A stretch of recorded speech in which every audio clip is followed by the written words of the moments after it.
Alright my boys, I don't know about you, but sometimes I need that good comfort food. That food that'll fill my belly as well as my heart. So I thought, let's make a chili con carne. And it is my duty as a Latino to make it as spicy as I can handle. So let's do it.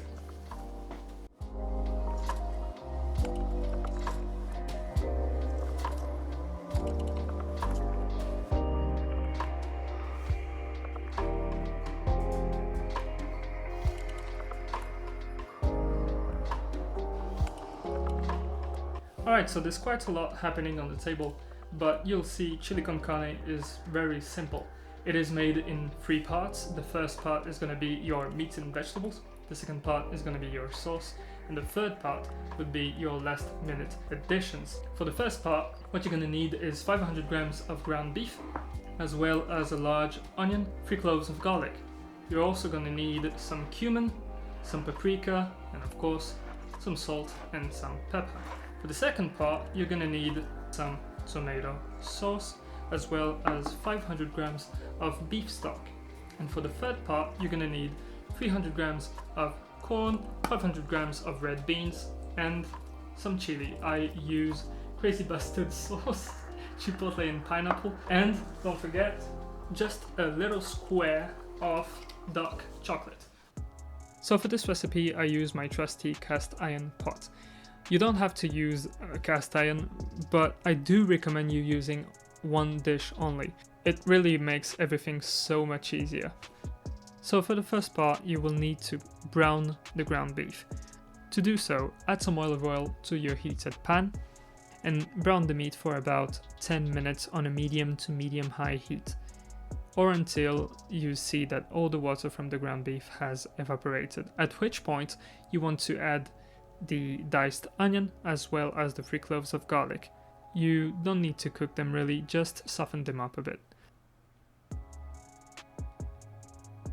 Turn the heat down, add your spices, quickly stir it, and that is part 1 done. I told you, it's super easy.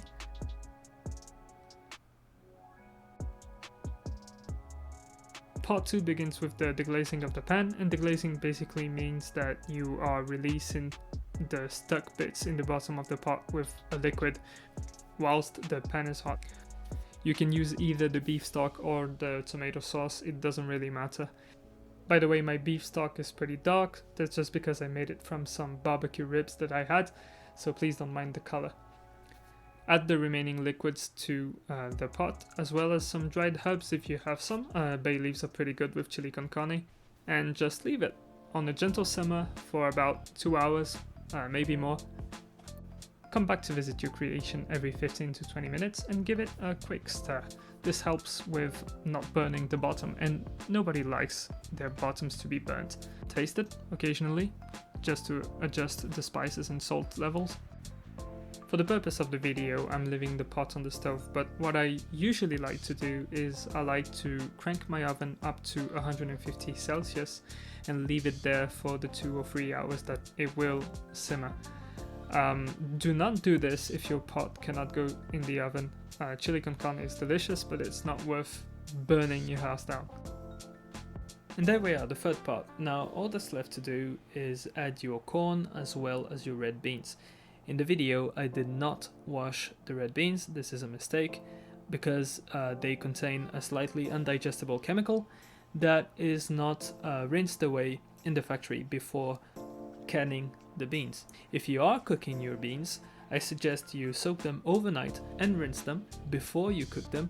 That way they are way more digestible, and let's just say your stomach will thank you. And talking about upsetting your stomach, it's at this point that you want to add your chili or your hot sauce. You want to add it now because if you add it earlier, the long simmering time is going to destroy the spiciness, if that makes sense. By the way, do keep in mind that chili gets better overnight, but it also does get spicier. Just a little square of dark chocolate goes a long way.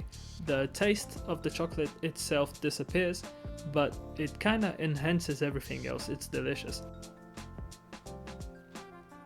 Again, give it a quick stir and let it come back to a simmer for about 10 to 15 minutes because we just added a bunch of cold stuff. You can eat it as is, it is very tasty, but I do like to have a little bit of salad on the side, as well as some toasted garlic bread.